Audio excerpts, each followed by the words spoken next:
Welcome to Who Knew. We are fans of the current series of Doctor Who, and here we discuss our likes, dislikes, and insights into the modern regeneration of the show. Subscribe, review, and listen to us on iTunes and Stitcher, or our YouTube channel, youtube.com/WhoKnewPodcast. All our episodes are on WhoKnewPodcast.com. You can leave comments there, or email us at WhoKnewPodcast@gmail.com. We also have an Instagram and Twitter account. Tweet at us at WhoKnewPodcast, and find us on Facebook. Today's episode is Midnight, Season 4, Episode 10. The Doctor takes a big space truck with a bunch of strangers across a diamond planet called Midnight. What could possibly go wrong? This episode is written by Russell T. Davis. This episode was written by Russell T. Davis. Directed by Alice Troughton. Directed by Alice Troughton. It originally aired on the 14th of June, 2008. It originally aired on the 14th of June, 2008. And was watched by 8.05 million viewers. And was watched by 8.05 million viewers. That's impossible. That's impossible. Stop it. Stop it. Hi, this is Eugene. Let's introduce ourselves. Hi, this is Eugene. Oh, sorry. Hi, this is Frank. Hi, this is Frank. This here is Josh. This here is Josh. Hello, this is Auburn. Hello, this is Auburn. Kelsey. And this is Brian. And this is Brian. On the planet Midnight, Donna chooses sunbathing over joining the Doctor sightseeing. He boards a tour bus with a handful of strangers. This planet has no air, and the tour bus doors and windows are sealed shut without a view outside. This is to block the harsh radiation. Driver Joe announces that they will be taking an alternate route to the Sapphire Waterfall, a route that no one has taken before. The hostess tells them there are multiple forms of entertainment available to pass the time on the 4-hour voyage, and plays them all at once. The Doctor uses his sonic to turn off the cacophony so the group can spend the time talking. Professor Winfold Hobbs is there to study the planet itself, which has no known history. He tells them that before the Leisure Palace Company set up their resort, no living thing has any record of coming to this system. So this is the first companion light episode. Yes. And we just had a Doctor Light episode. Is that? No, we will. Didn't We will. Next one. I really like how all the entertainment was all old school and retro. Yeah. Less license fees. Yeah, there's no there Disney, you no go. Warner Brothers. Well, I still liked it.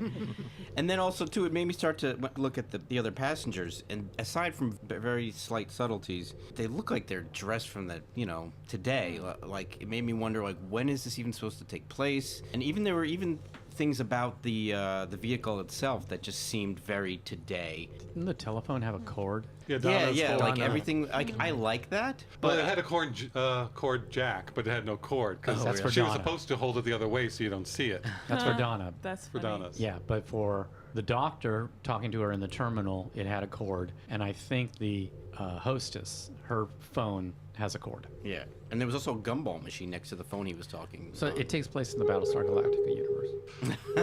Oh, okay. I thought it was to make it more relatable to the current people who are watching.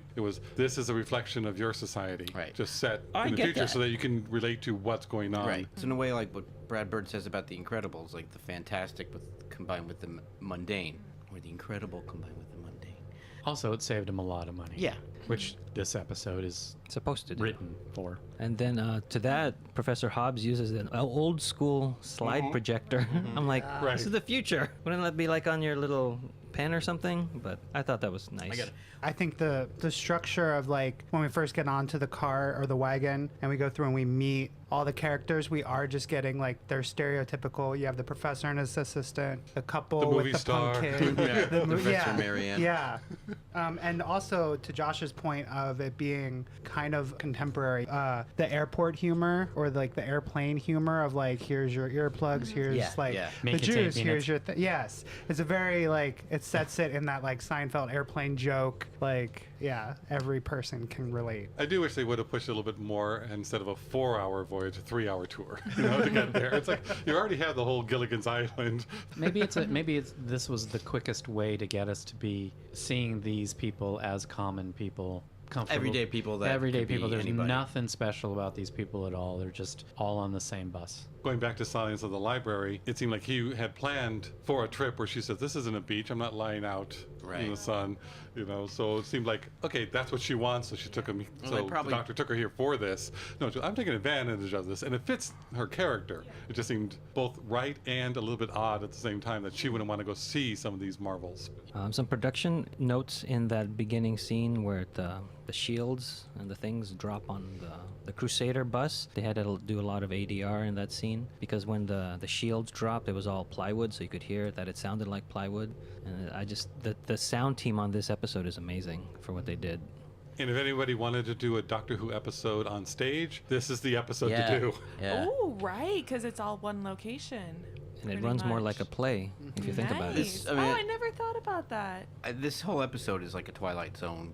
Oh, for sure. Totally. Or Outer Monsters will Limits. do on Maple Street. I don't know that one. I'll have to It's- watch it's that one. me- Aliens come down and Oh, they just start messing up with the different Lights. electronics, turning everything off. Ah. Everybody gets that fear and going, why him? And they start killing each other. And the aliens are just standing on the hill going, see, this is all we have to do. Just Yeah, a it's little just fear a- and paranoia. Right, People right. who live on the same block. Yeah, I haven't even watched that much Twilight Zone, and I got the Twilight Zone. Yeah, it's Twilight great. Zone?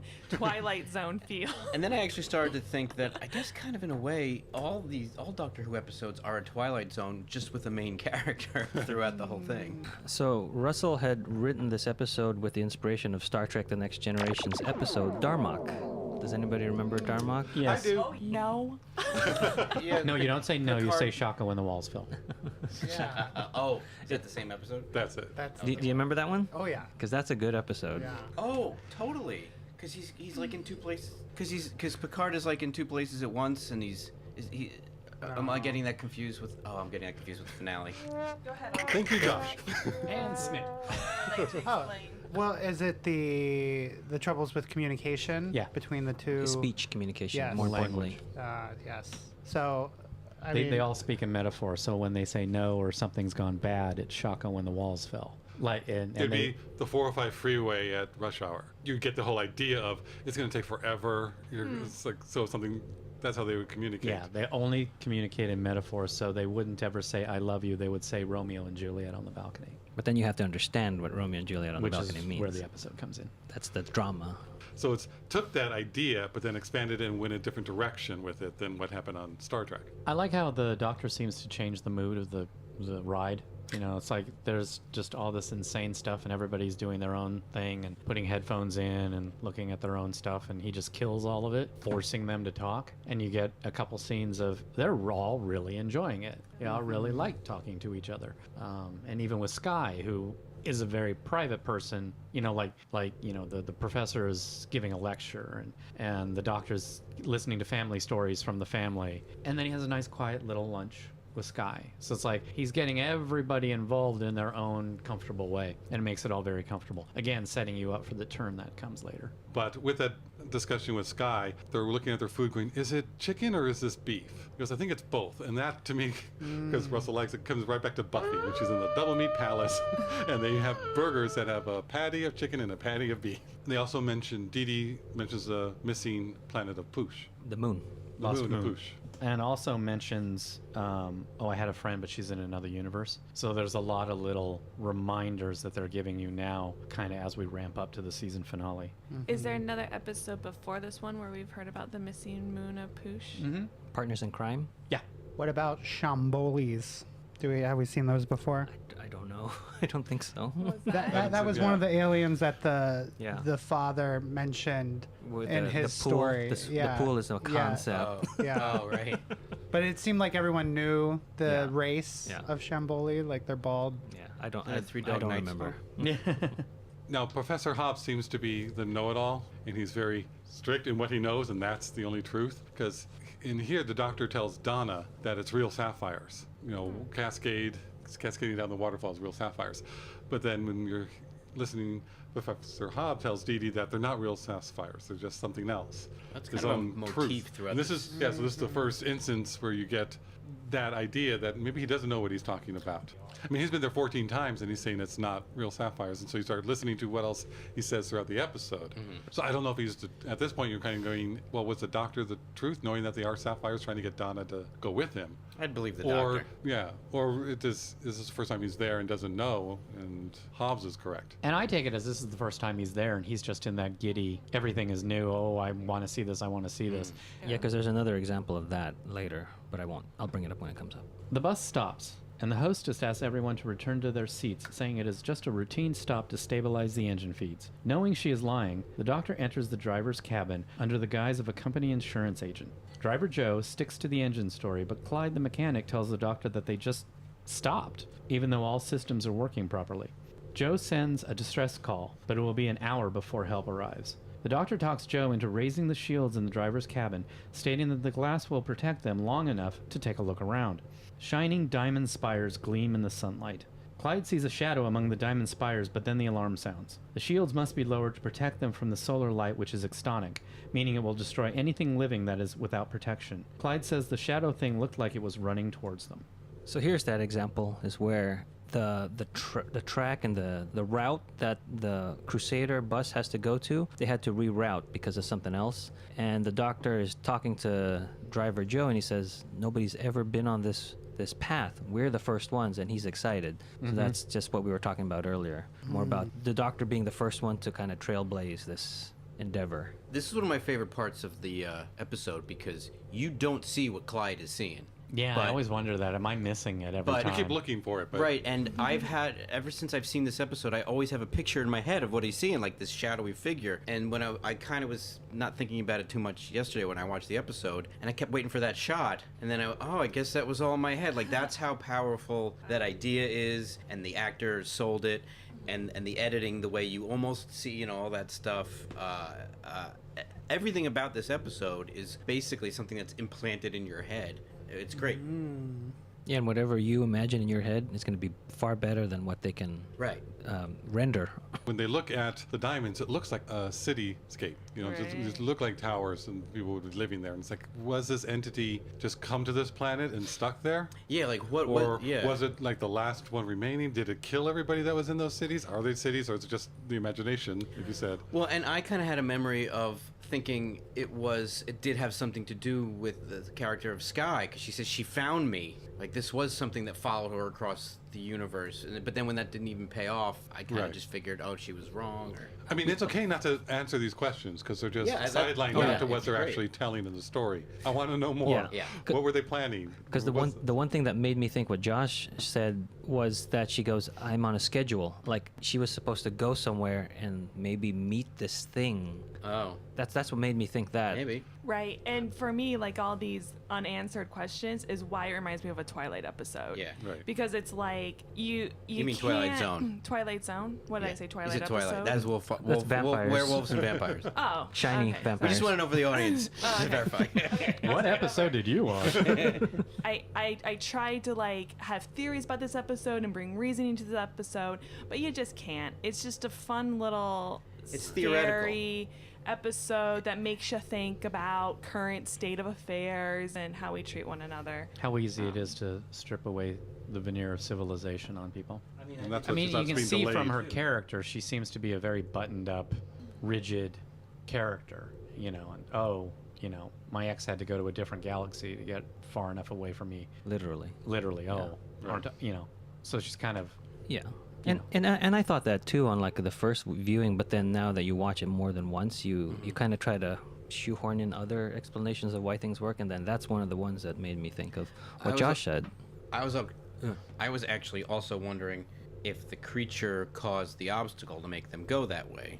Yeah, I thought of that. I did too. I thought of that. I don't think so. But I think I it don't was think just so. random. I think so too, because then why would he go somewhere to cause a distraction so they would then go back to where he was for them to Right. get Yeah, there? But I think this is all just random. yeah, that's what makes this episode so great is we just don't know. Exactly. Right. And they're kind of slightly moot points to Right. bring to a conclusion. Like it's open-ended, cool. Yeah, I love stuff. that it's open-ended. And I feel okay not knowing because skipping all the way to the end, the doctor also doesn't know. Yeah. Right. Yeah, you're It's not an- supposed to know. That's not where they want to focus it. Just going to the points about the open-ended questions, I think it's that that really makes it feel like a play. From the theater I've seen, like, you want to get to the character stuff. You want to let actors act off of each other. So sometimes the finer story and plot points don't get fully fleshed out in the theater that I've done, which is like college theater, not professional. Well, still, Well, even in professional. Sorry. Before we move on, just saying, Finito class?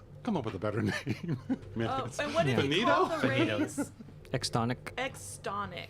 Yes, Well, how do they that's spell not a it? real thing, is it? Is it a real No. thing? No. They I was wanna gonna look that up. The Extonic. closest thing That's that comes to is the exotic star, which is a hypothetical compact star composed of something other than electrons, protons, and neutrons, which makes up, all of the stuff. And it's theoretically composed of quarks rather than those other building blocks. Yeah, the professor, when he's doing his slideshow, there's like a big X, I Oh, think, really? on the star. And it's like, wait a minute. Sounds like a What is drink. this? Yeah, X-tonic. Extonic.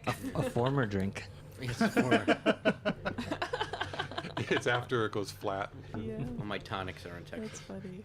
When the doctor returns to his seat, Dee Dee Blasco, the professor's student assistant, tells the doctor that these types of engines don't need stabilizing and asks what is really wrong. Hobbs asks if it's not the engines, then why did they stop? He wonders out loud how much air they have. Val, who is on the trip with her husband Biff and teenage son Jethro, begins to worry if they will run out of air. The hostess returns and they ask her about the amount of air. Everyone begins to panic until the doctor takes control of the situation. He has Dee Dee explain that they have enough air to last 10 years, so there is no need to worry. Suddenly, there is a pounding on the exterior of the bus. So Worry. that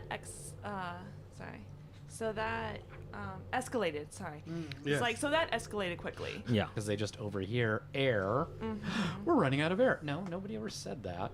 Earlier, when the hostess is going over everything, she's talking about don't touch any of the seals because there's no air outside. But then I think the next sentence is the fire escape is out the back, or the fire exit is out the back, and it's one of those, well, where are you gonna go?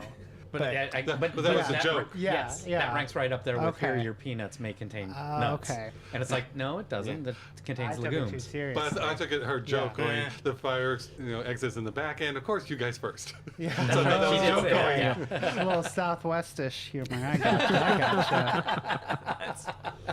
Also, the Jethro character is somebody that I've seen in a couple other things. Do you know his name? I have him on IMDb. Colin Morgan. Who would you know him from? He was the star of the show Merlin in the early 2000s. Yep. And And he was Merlin.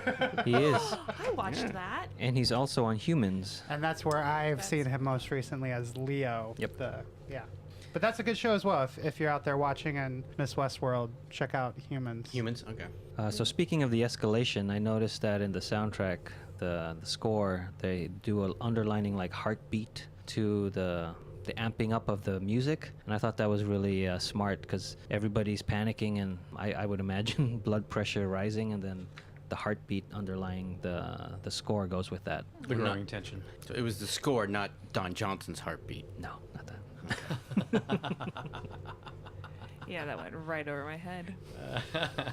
It could have been on the retrovids. That's true. That's true. He probably would have charged for the rights, though. Dee Dee is the smartest person on this bus, That's the young girl. including the doctor. Yeah. Jethro seems to be pretty quick too. I think both of them would be good companions, but she was being proactive, whereas he was just making observations. We'll come back to that because there's a moment with Jethro where it's like, oh. Yeah. Yeah, I don't think he would be a good companion. I would say Dee Dee is definitely companion material. Right, but for you to have that reaction to Jethro, he has to be doing stuff that's right Yes. at the beginning of the episode. Yeah, he's staying away from his annoying parents. Yeah, they were pretty annoying. And he's no Adam. No. No. Poor I- Adam. I'm starting and, to feel like- bad the way we bag on that guy. I don't. In this episode, I definitely have like people I root for and people I'm like, I don't like you. The professor in the camp, I don't like you. I kind of like the professor. I mean, I don't. I don't like how he's so dismissive to Dee Dee. Like, Well, you're not that supposed to like that bugs me. aspect of him. Yeah. Just makes and him that's a interesting. contrived plot. But it makes thing. you like, what's her name? Dee Dee. It makes you like Dee Dee. So she, her character needs that for you to find out that stuff about her. Yeah, it affects her character arc later when she does start to speak up. Yeah. Now you understand why she's not speaking up the whole time because the professor is treating her like a jerk. Well, they're playing stereotypical icons of roles. So he's the authoritative white man. Family is the typical, family unit that if it has to look perfect. And then there's the, the hostess and Dee Dee, they're the minorities who no one's paying attention to. That'd be a little bit of an Just agenda made there. it all about race. Yeah. I think that's what this is kind of going along with some of this Oh, so information. that's what that card young is. Kid. So the doctor's trying to filter through all that when he's talking to them later on to find out who these people are rather than the stereotypes, but then they just are that. I just don't. It just bugs me. It just bugs me when people are dismissed, like their ideas and what they're saying is dismissed because of their gender or their age. I'm really liking the idea that's come up in the podcast that this is a play. And in my mind, I'm thinking, if this were a play, every night these actors could play the different roles.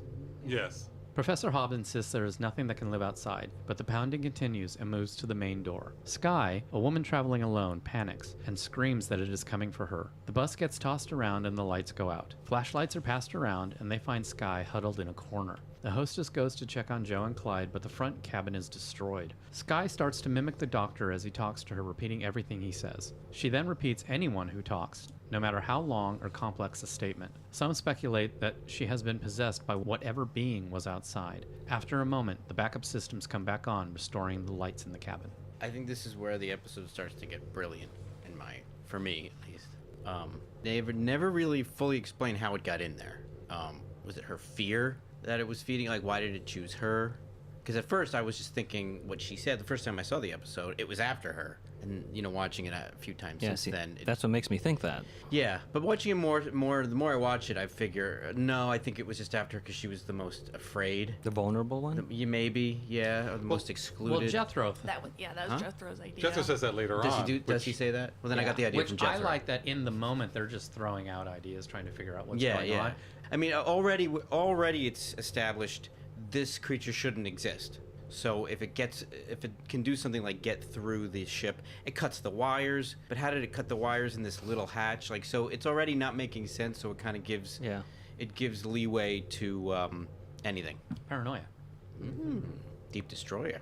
I don't know if it cut the wires because the cabin's gone and so the wires were severed then. I took it that way because they're connected. Yeah. So you open this side of the panel and the wires were cut because the other side's gone. Mm-hmm. Okay. That's how I took it. But it is weird where it's like the chairs are torn up. Yeah. There's no there. Yeah. Sure. And there's no hole. They're not all dead. Right. I mean, the people in the pilot cabin are dead, but that's sealed off. So we really don't know what happened. Right. And I like that. And another speculation is it psychically connected when the truck first bounces around, but then once it destroyed the truck cabin and they opened the door and the lights there, did the entity get in that way and possess her? That very well may But be. I didn't know if it needed a corporeal being, but he saw something. When did everything happen and then they saw the chairs were torn up? That was before they opened the door. Oh, and never mind. So- I think that was at the same moment that the cabin was being ripped out, and we find out that the cabin's being And ripped then they were out like, "Oh, look, the chairs." So that might be when it got in. But does it need to? It's like it's pounding and everything. So Yeah. there is something tactile, so, kind of a Right. being. Physical. Yeah. Physical. Yeah. When the guy saw it running. This is just a theory, no way accurate, but it makes me think more that the beast is looking for Sky because her ex-partner went to the other galaxy to get away from her. Maybe there's something that she saw in her that she had to leave. Yeah, scared her. What kind of creature is her ex-wife that she's so afraid of it? Yeah. Or her to go, no, she's after me. Where did Yeah. that come from? But then see more of that is like there's something with Sky that the creature is drawn to, and that's just my theory. It could also be because of what you're saying, Eugene. She was just the weakest at that point. She had the most stress Yes. in her system. Yeah, so, she was the most scared. Emotionally vulnerable Yeah, at yeah. that moment. And so it highlighted those fears. And here again, this is where Professor Hobbs says nothing can live outside, when the facts are saying there is something outside pounding on the outside of this vehicle. And I also take it as he's trying to reassure himself, like there's nothing out there calm Yeah, down. yeah. So I can calm down, that I don't have to worry about the unknown Yeah, outside. there's nothing under my bed. There's nothing under my bed. Yeah. Oh, there's something under my bed. It's just not changing Oh, your there is? ideas, My cat. beliefs, understanding when you're presented with different facts. You just hold on to that. You dig in Yeah. deeper What into does your the own doctor fact. tell him? I'm glad you have a very finite view of the universe. Or Is of that what he life, says? of Of life. life? I think it's life. in the universe. like Yeah. But maybe the universe has a different idea. Yeah. Again, like if this were a play, we're on one set, but now now we're in two separate areas. So the doctor herds everybody to the back of the truck, and Sky stays in the front. They're not really separated all that much, but it's kind of nice. It's like we're getting a different camera angles, different views, and the people are really claustrophobic now, all on top of each other. While now things are starting to break apart, and they're starting to fight, and sides are being drawn. But the whole time they're freaking about how she's repeating everything, and I just want to be there and scream at them, start writing things down. Yeah, Yeah. that's what I stop thought. talking. you Yeah. mean? Yeah. I'm like, get the thing, start. Yeah. Because at that point, he did say, "What's next? Maybe they'll take us." Like they started to get the idea that it may take us over Yeah. if we keep talking, and they keep talking. Yeah, the doctor keeps saying, stop talking, stop talking, stop talking. But then he's also talking one of the Right. most as well. But he would do that to get other people, because since he's the doctor, it's like, Right. well, if something's going to happen, I'd rather it happen to me Right. than anybody else. But these people aren't stopping to talk, and this is where Jethro bugs me, because Jethro's taunting it. The 666. Yeah, he's like, and a kid, kid that age, I can totally see why, very realistic. But he does taunt the creature. It's And like, enjoying taunting. yes, it's like, shut up. I was wondering if they use sign language, would that help? That's a visual, Yeah. thing where Or- she doesn't really move. Her head moves Yeah. in a creepy way. She does Yeah. that really well with her That actress eyes. is great. And just a head movement really sharp. Because to me, that reveal, like, she has her back to us the whole time, and the lighting it's darkening the stuff around her, but just focus on her. And then when she turns around, you're expecting like glowing eyes, fangs, something prosthetic, and it's not. It's just that stare. And to me, that says humanity is one of the greatest evils. And I like that is kind of like spotlighted right there. Yeah, that's right. I like when she was turning around, I expected her face to be gone or something. And it's which not, is- and I yeah. love that. No, she does a very good job. What else has she done? That actress is Leslie Sharp, who plays Sky Silvestri. She was in From Hell. She played Kate Eddowes, and she was in The Full Monty. She played Jean. And I think it's also the way they lit her, because like you can see a little bit of, you can clearly see all of her eyeballs. And there's a little bit of like something else there, like a glint. So I don't know. Just the way they lit it, they could have like done a little light source to reflect into the pupils. It just looked really good. And we have to mention the appearance of Rose.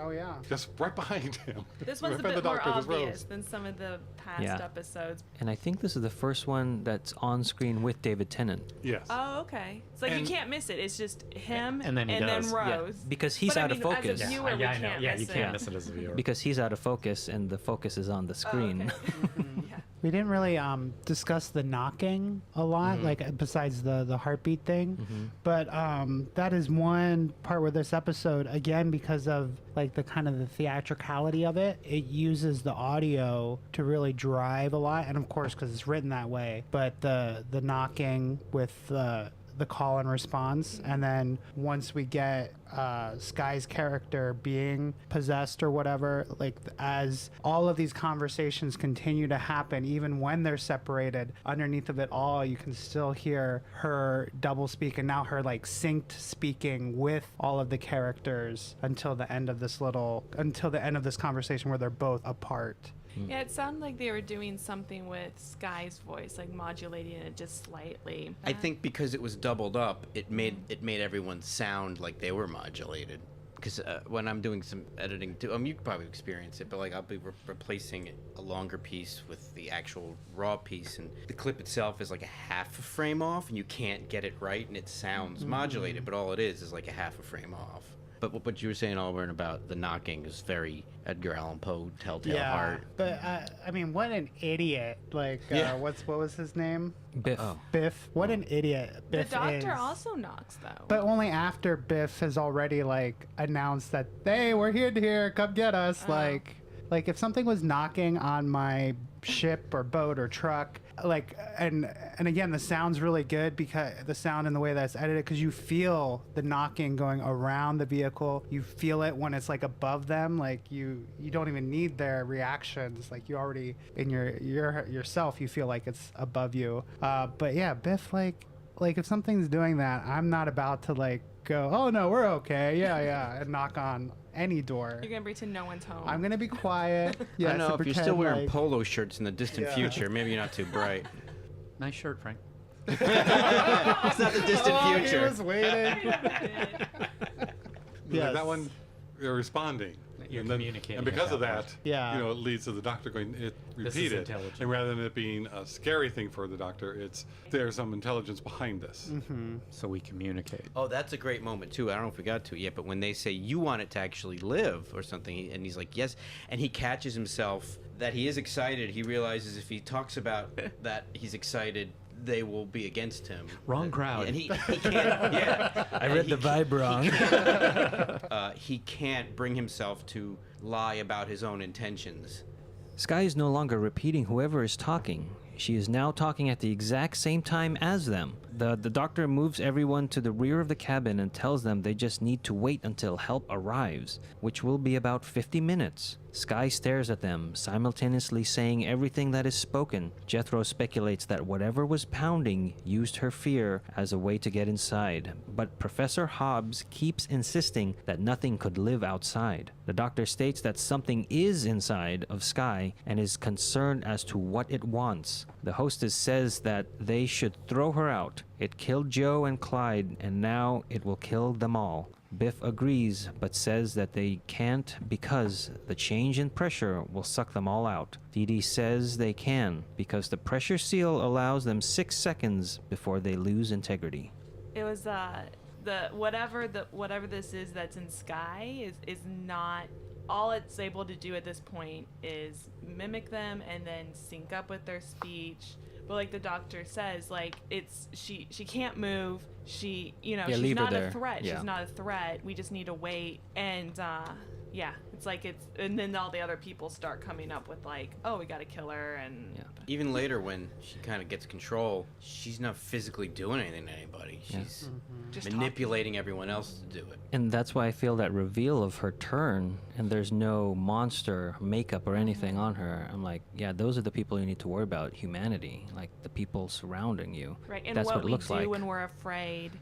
Yeah, like this episode, it bugs me. Like no one's listening to each other. They're all just and like that happens. Like like Brian brought up. That's real life. Like that happens. Like things escalate quickly. People are just like shouting ideas at one another. It's chaotic. Here the doctor shows his concerns, asking, we don't know what the stages are. The first stage being speaking behind, mimicking, then speaking with. It's like, what's the next stage? It could take us over, and I don't want it taking over me. It seems like Dee Dee's the only one listening at this point to what his concerns are. I mean, even the doctor is saying, would you all shut up? Now listen to Dee Dee. Now, granted, he's the one who is still trying to take charge of a room that doesn't want to be taken charge of. Right, and I think he tries to take charge, or not take charge too late, but like, I feel bad for the doctor in this episode because he tries to calm them down, like, I think too late. Like, and this also reminds me of like why the doctor travels with a companion, because the companion, any of them, would have been less concerned with the creature Right. and more concerned with the other people and how they were responding.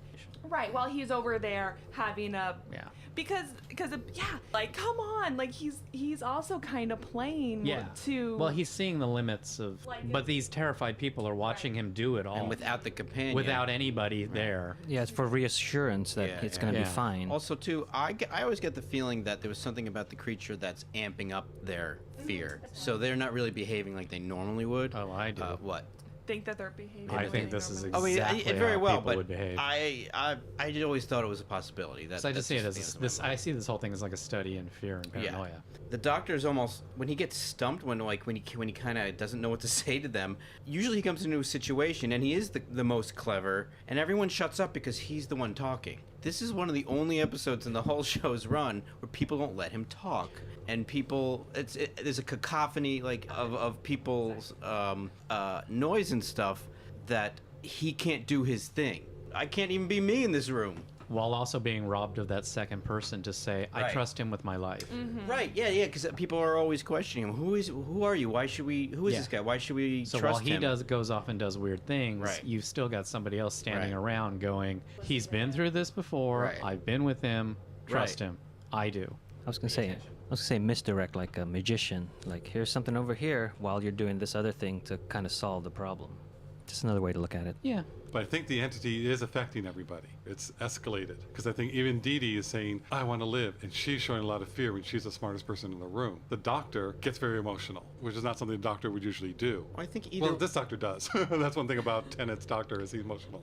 But he yells. We're also thinking of these people as if we're in their living room and the TV went out or the cable. Like they're cooped up. They've been there for hours. They got the crap scared out of them. Like the creature, if not is controlling their adrenaline, is doing things on purpose to manipulate them into being afraid. Kind of like when you watch a game show and you can't believe someone doesn't get the answer. You're not the one under the hot lights and the pressure of answering in 10 seconds. So I think it could be a combination of it all. See, to me, I still just feel that everybody's reactions to this are still very organic and normal, including the doctor's, because the doctor gets emotional after a while when he's gone through everything that usually works with him to calm these people down, and none of them are paying attention to him, and he doesn't have a companion to help him do it, nor to say, these people are driving me crazy.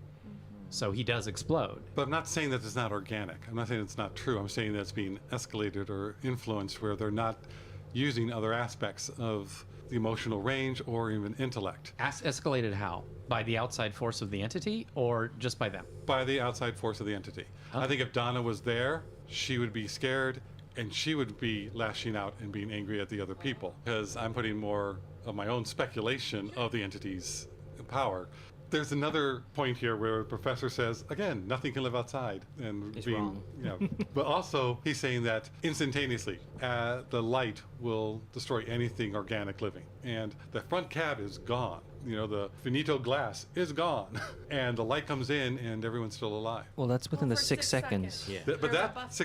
That's That's the pressure. That's the Yeah. pressure. Yeah, Light I coming always in. thought You're saying there's a Oh, you're- membrane. Is I being see what coming you're in, saying. And there's no glass to stop it. So either that's storyline or it's showing Professor doesn't know what he's talking about.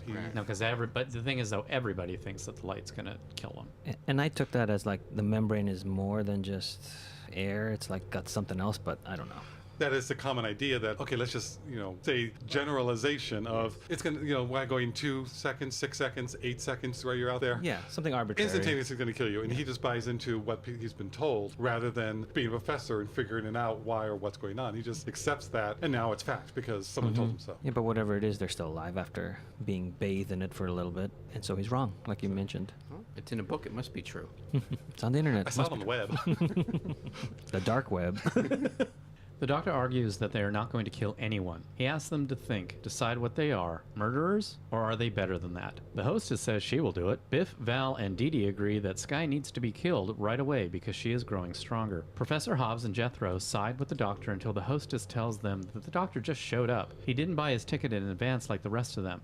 They all turn on the doctor, wanting to know. Wait, what is his name? What's your name? Doctor of Who are what? you talking to before boarding? Jethro calls him out on the joy he's been taking about what has been happening. They threaten to throw the doctor out as well as Skye. Skye stops speaking with the others and only talks when the doctor speaks. He crouches down and tries to reason with Skye, saying he will help, but it doesn't have to steal what it needs. It doesn't have to take over a body. Skye now begins to talk before the doctor. He begins to mimic her words. She begins to move while the doctor remains crouched down. That's freaky.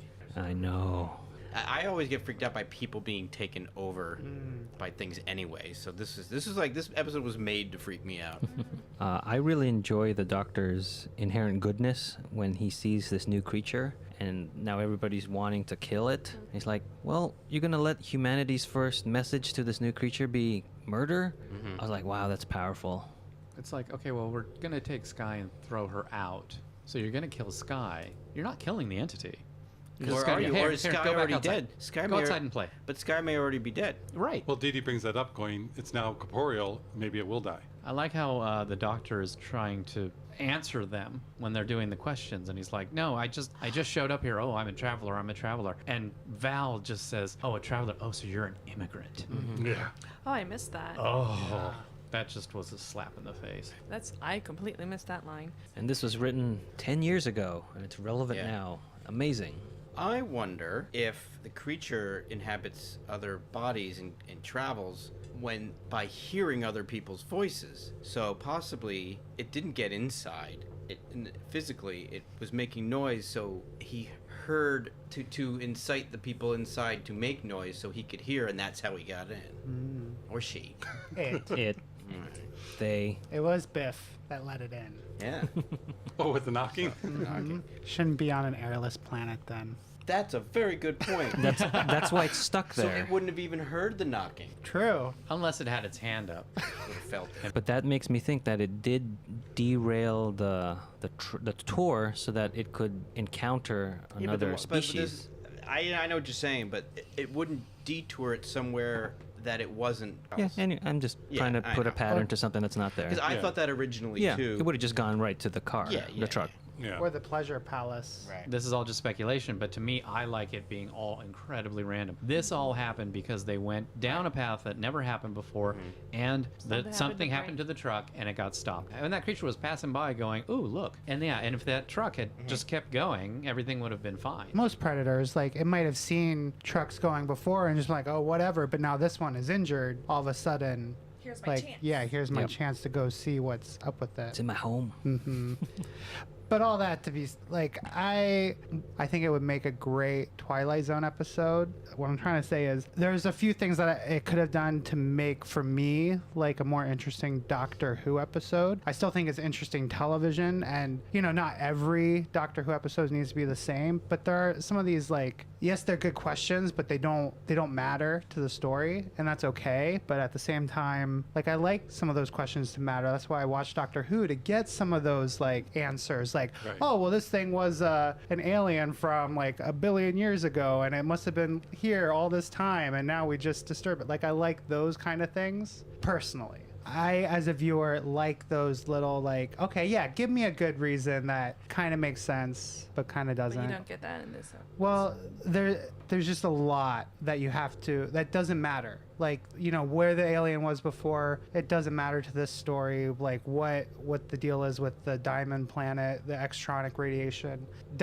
It doesn't really matter. Like, the story is about the people coming together and, like, trying to eat each other. Yeah, there's that's what the this story has is about. the least amount of exposition Yes. in any episode ever. I do want to say real quick, you were saying it's like it's not very Doctor Who-ish. It doesn't do the what you like about Doctor Who, but it does the big one. It does have that moment where the Doctor says, "I'll help you. You don't have to do this. I'll take you somewhere. You don't have to kill anybody else." I know this is a drama show. I know this is entertainment, it's action adventure, but wouldn't it just be fun once to see somebody take him up on that offer? The Doctor does do that, and I agree. That's part of who the Doctor is. But he also is seeing, I don't know if this thing should live. He has that moment. Yes, but he'll always give it the chance. Right. And when it doesn't But it has take the a- chance, then it's almost kind of like. But even I'm before doing my- before he gives him the chance, that's what he's saying. It's like, this is learning. This is something that maybe shouldn't be learning. I like that you mentioned the Doctor's scared, because we just had the arc in space where the fourth Doctor says he's scared, and then now we have him like truly scared in this moment. And I think to me it's because he has lost his weapon, words, because his voice is gone. Yeah, I totally agree. Sky is catching up to his voice, and it's amazing to see the Doctor stripped down to nothing. I gotta say, when I heard Russell say that the 10th Doctor's weapons are words, that opened up so much of the show to me, because it just always comes back to Yeah. that, and he doesn't have his words. Yeah, because I can't remember the exact quote, but he's saying she's not exactly strong, but she's got our voices. And then I was like, oh,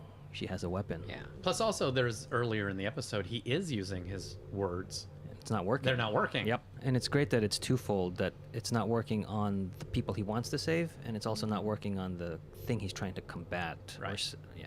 When he's frozen and he's repeating what Sky's saying, is just, you totally know a number of things that's going on in his mind through his face, even though he's pretty much making one express. It's just brilliant. I think it's probably one of the best moments he's ever had on the show, to do so much. I mean, a lot of it comes from knowing that character and seeing him in that such a vulnerable and terrified position and expression on his face. But to work out what he's thinking in those moments and everything that's happening, and when they're dragging him, and it's just amazing. I agree. Like, I feel like Tennant is at his best as an actor when he's doing the least. Thinking about like the Doctor's weapons are words, but a lot of Tennant's best moments are his when he doesn't say something, on making a point not to say something, or like when someone asks him who Rose was and he doesn't answer them, like the way his face gives a reaction. It's interesting because David Tennant doesn't think he does that. Really? Yeah, David Tennant praised John Hurt because he could say that John Hurt could just look, and he does nothing.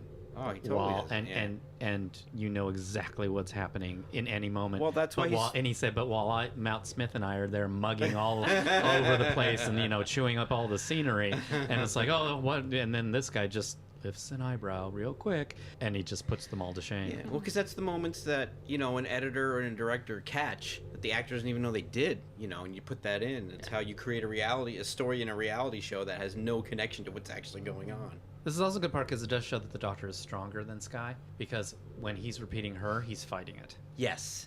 It's like, okay, it is a little different than just having a human be. Yeah, I like that. I thought more about, well, why is he not reacting like she is? Well, maybe because now she has her own presence in the room, whereas before it was just her. So that's the difference. The difference is now the creature I can is see in that too. her, and now he's being affected, so maybe it's being It's led. different. Something's different. Yeah, I can see that too. I actually see both, because I do think he is fighting it. He's not as Controlled. He didn't become the Controlled, creature yeah. where she did. Yeah. Skye says that the being is letting her go, which is repeated by the Doctor, who is otherwise unresponsive. She says she is back and asks Hobbs to help her get away from the Doctor. They are relieved that the being left Skye, but Dee Dee says that isn't what's happening. Thank you, Dee Dee.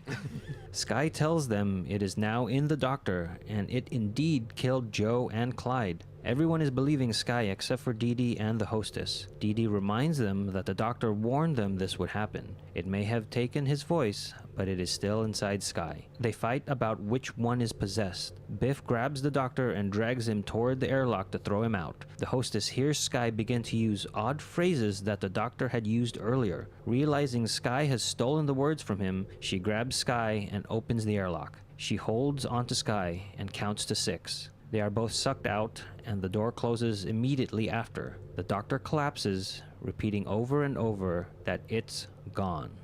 The number of times he repeats it's over, it's like you can really see the toll it took on him. Right. So it's this is a good scene. Earlier, Josh, when you were saying like how it goes from person to person, and then something about the Doctor being possessed, and then Val's like, no, but I saw it, right? Like, you all saw that, right? Like, it went from her to him, and they're like, no, she's just stolen his words. And it's like this whole theme of like seeing the seen and the unseen, and like, what do we believe? Do we believe just what we see, or can that sometimes what we see be deceiving? Remember earlier he said, Josh said that he saw the creature running, and then watches the episode and goes, oh no, you don't see the creature running. Yeah, that's the thing. I think she was the creature, and now he's being controlled by the creature. Like he's like a barnacle almost. Right, or like what Dee Dee says, she's draining him.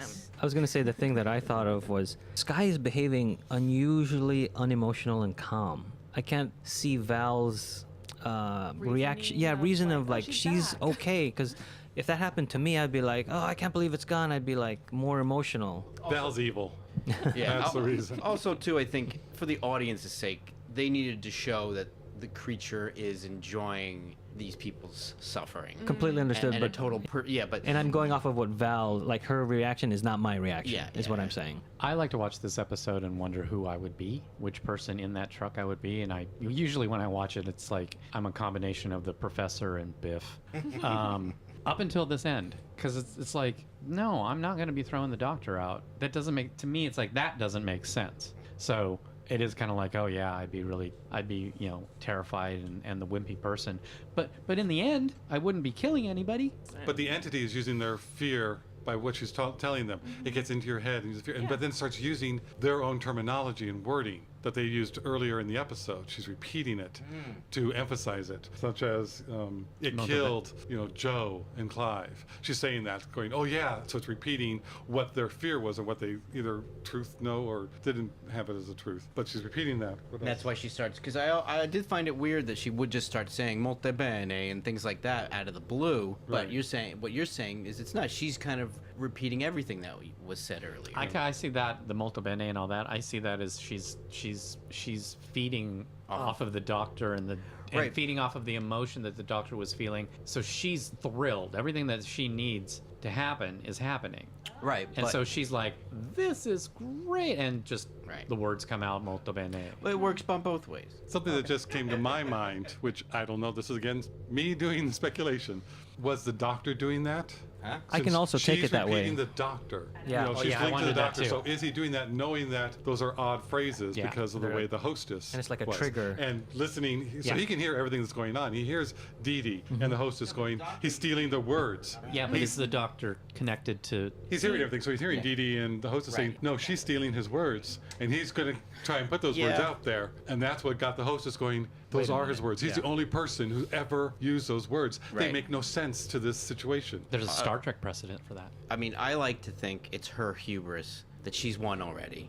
I Part of the agree. I agree. storyline. I just was thinking Totally because the agree with doctor that. is trying to fight back, his foot Yeah. hooks onto the chair, Yeah. so there's some of him left, and he is Yeah. fighting back. So I just didn't know, but it No, never played out that Frank, way. I That was just had only that- speculation. I just It's got while we're interesting to talking. think that way. No, I was just, Frank, I had that theory as well. That's the first and second time viewing it. I'm like, oh, the doctor is strong enough that he's able to get through his own words. But what Brian just said, I'm like, oh no, now I've switched camps, and it's totally her enjoying what's happening, and because she is stealing his words, those are the words that are used. Agreed, yeah. And again, it's just the coincidence of it also, that's what triggers the hostess to go on to get on Dee Dee's side of like, no, it's not the doctor, the creature is still in Sky, and it's just stealing his words. But That's I a very agree, interesting way to because he look did at say it. those two phrases In the beginning. in the Yeah. episode Because he says molto bene and she's like, what? in Alonzi. Yeah. Yeah. That just Oh, shows you quaint. always tell your hostess everything about you. Well, why she held her there for 6 seconds and not throw her out? But that's Oh, because the it was thing had to blocking drop. her from going outside. Yes. Yep. But you could still throw someone out, but it's like, oh no, you can't. It was also Cut that out. it was also 6 seconds to wait for the stunt crew to pull them from the cable.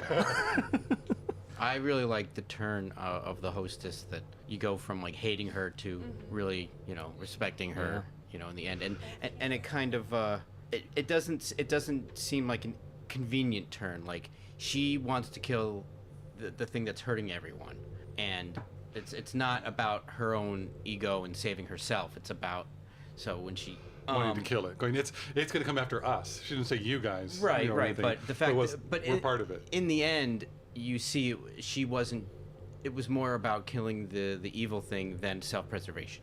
Yeah, because to me that's what it is, because of the line of, you're the hostess, you're supposed to have all the answers, you're supposed to help us. And then she does the ultimate thing to help them, sacrificing her life. Yeah. Yes.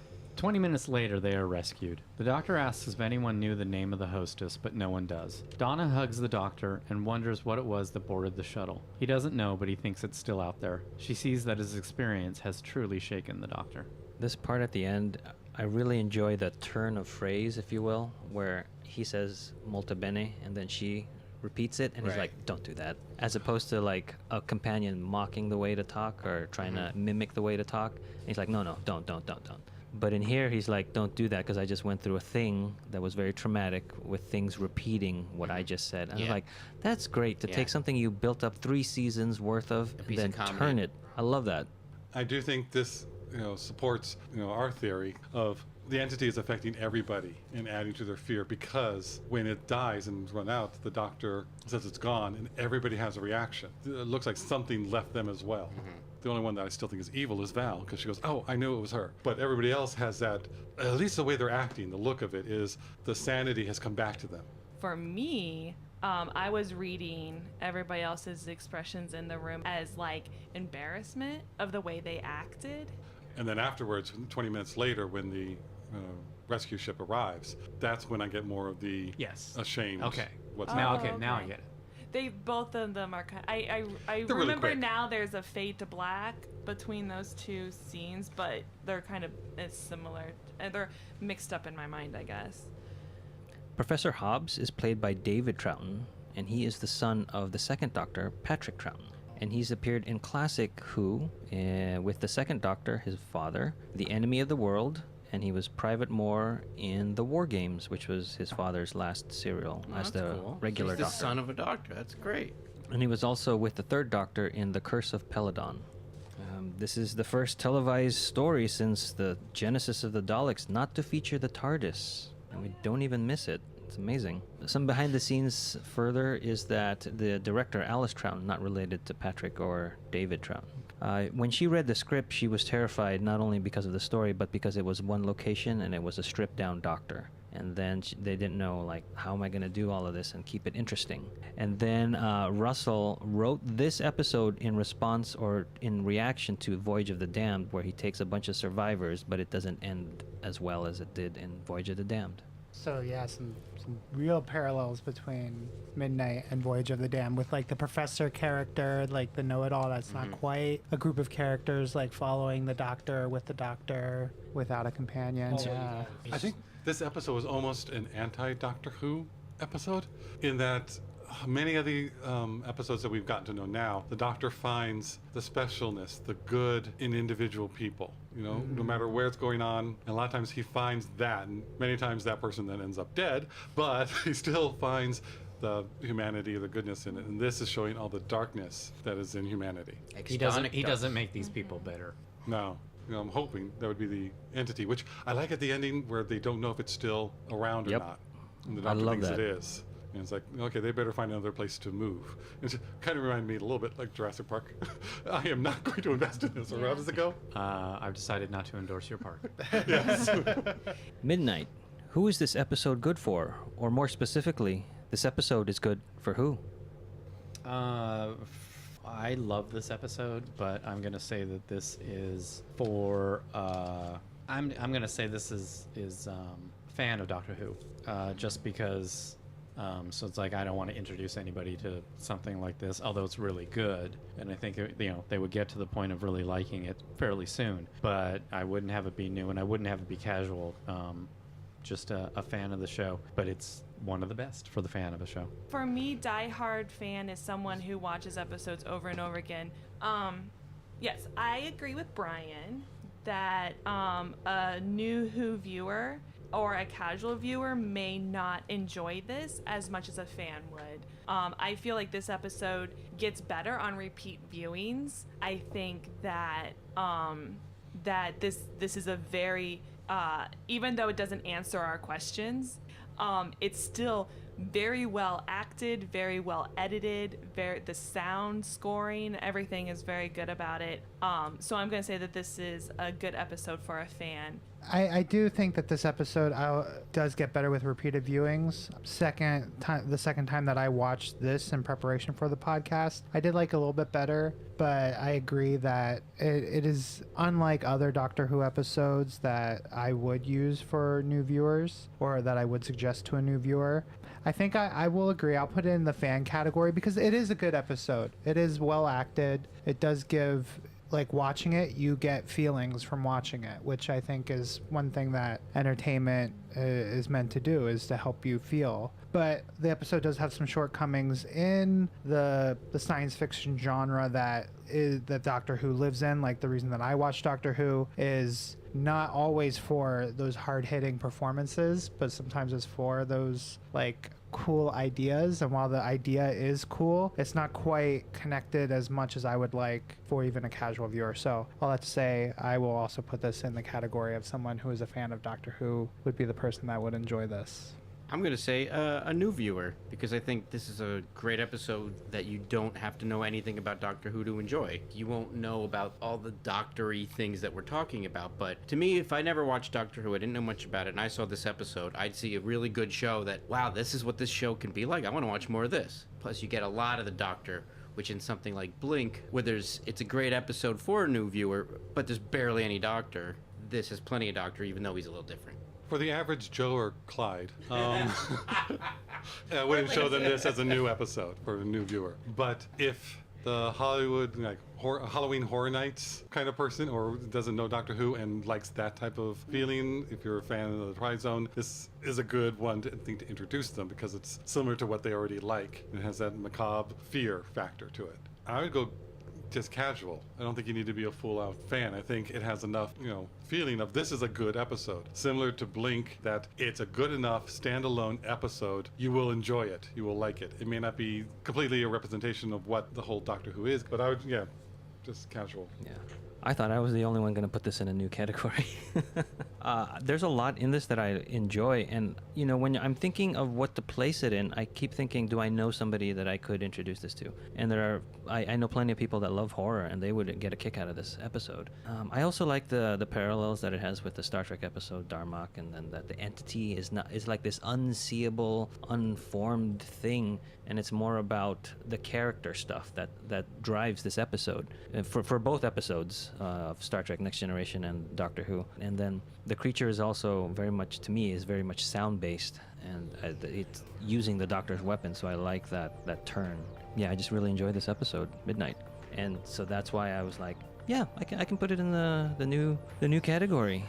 If you want to hear us talk about more scary episodes, check out our Halloween retrospective episode that is in between the two episodes. What is it, Brian? 42 and Human Nature of the third season, and it is the podcast that was posted on October 7th, 2017. There you go. Boo! That wraps up Midnight. Thanks for listening. See you next time. When the future becomes the present.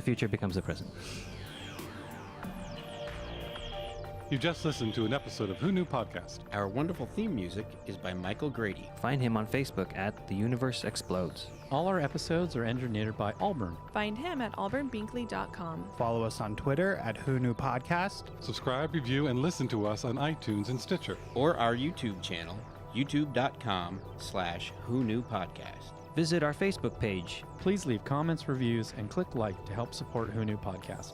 Also, listen to us on your Amazon Echo by enabling a podcast skill. All of our episodes are on whoknewpodcast.com. This podcast is inspired by Doctor Who, the longest-running sci-fi show in history.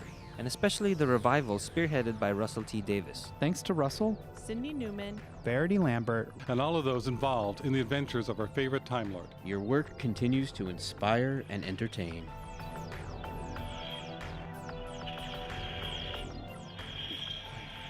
Be quiet, Frank. I messed this all up. Professor Hobbs and Jeff... I can't say that name. They all turn on to... One more thing I wanted to say, and I can't remember. I can't help you.